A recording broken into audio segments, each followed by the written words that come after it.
ជាដើមហេតុដែលកីឡាករ Real Madrid ទាំង4នាក់នេះត្រូវស្ថិតនៅក្រោមការស៊ើបអង្កេតពីបទបង្កអាកប្បកិរិយាមិនសមរម្យល្មើសក្រមសីលធម៌បាល់ទាត់ចា៎ជម្រាបសួរខ្ញុំកូនម៉ាមីជួបខ្ញុំមកចាស់នៅក្នុងវីដេអូថ្មីនៅថ្ងៃម្សិលមិញនេះសហព័ន្ធបាល់ទាត់អឺរ៉ុប UEFA បានប្រកាសបើកការស៊ើបអង្កេតកាយវិការអបអររបស់កីឡាករ Real Madrid 4នាក់នៅក្នុងការប្រកួតជើងទី2វគ្គ16ក្រុម UEFA Champions League ដែល Real Madrid បានយកឈ្នះទៅលើ Atletico Madrid នៅក្នុងការទាត់បាល់កាត់សេចក្តី penalty ក្រោយពីការប្រកួតទាំងពីរជើងក្រុមទាំងពីរគឺមានលទ្ធផលស្មើគ្នា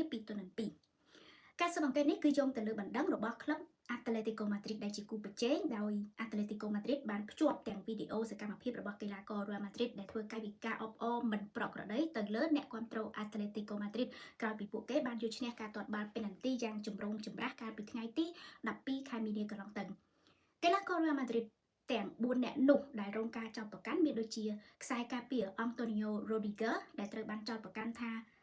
មានកាយវិការមិនសមរម្យព្រោះបានធ្វើសញ្ញាដូចជាអាកទៅកាន់អ្នកគាំទ្រ Atletico Madrid Dani Ceballos វិញត្រូវបានចោទប្រកាន់ថាបានធ្វើសញ្ញា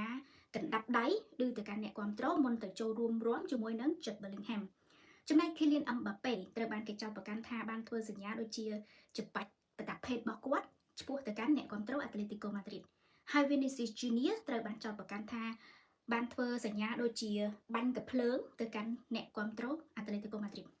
ចាចំពោះករណីទាំងនេះបើសិនជា UEFA រកឃើញថាពិតជាល្មើសក្រមសីលធម៌បាល់ទាត់នោះកីឡាករទាំង4នាក់អាចរងការពិន័យជាទឹកប្រាក់ព្រមទាំងប្រឈមទៅនឹងការផ្អាកមិនឲ្យចូលរួមប្រកួតនៅវគ្គ8ក្រុម UEFA Champions League តទល់ជាមួយនឹង Arsenal នាថ្ងៃទី8ខែមេសាខាងមុខ UEFA បានបញ្ជាក់ថាគេនឹងព្យាយាមពិនិត្យករណីនេះឲ្យបានមុនជំនួបជាមួយនឹង Arsenal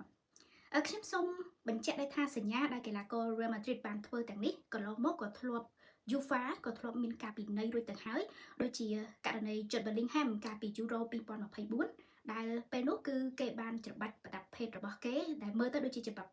ប្រដាប់ភេទរបស់គេទៅកាន់អ្នកគាំទ្រ Slovakia ក្រោយពីការទាត់បញ្ចូលទីឲ្យក្រុមជម្រើសជាតិអង់គ្លេសចាពេលនោះគឺ Jude Bellingham ត្រូវរងការពិន័យមិនឲ្យចូលលេងមួយប្រកួតក៏ដូចជាបានរងការផាកពិន័យជាទឹកប្រាក់នឹងចំនួនជាង$30,000អញ្ចឹងបើសិនជា UEFA រកឃើញថាកាយវិការទាំងនេះពិតជាមិនគួរកើតឡើងក្នុងបាល់ទាត់នោះ Kylian Mbappe, Vinicius Junior, Antonio Rudiger ហើយនិង Dani Ceballos ដែលសុទ្ធតែជាកីឡាករឆ្នាំរបស់ Real Madrid នឹងត្រូវអវត្តមានមិនខានពេលដែលជួប Arsenal នៅលើទឹកដី Emirates Stadium ក្នុងប្រទេសអង់គ្លេសប៉ុន្តែខ្ញុំក៏មានការកត់សម្គាល់ថាកាយវិការរបស់កីឡាករ Real Madrid ទាំងនេះគឺជាការឆ្លើយតបទៅកាន់អ្នកគាំទ្រ Atletico Madrid ដែលក្នុងការប្រកួតក៏ដូចជាក្រោយចប់ការប្រកួតនឹងហាក់ដូចជាបានឌឺដងដាក់ពួកគេខ្លាំងមែនទែនក៏ប៉ុន្តែបើតាមច្បាប់កីឡាគឺកីឡាករអាជីពមិនតម្រូវឲ្យត្រូវទៅប្រឈមផ្ទាល់ជាមួយនឹងអ្នកគាំទ្រនោះទេគ្រាន់តែថាបើសិនជាមានបញ្ហាកីឡាករអាជីពអាចប្រើចំណាត់ការច្បាប់ប្តឹងផ្តល់ក្រោយចប់ការប្រកួតបានអរគុណច្រើនជានឹងជួបគ្នាបន្តនៅក្នុងវីដេអូក្រោយសូមជម្រាបលា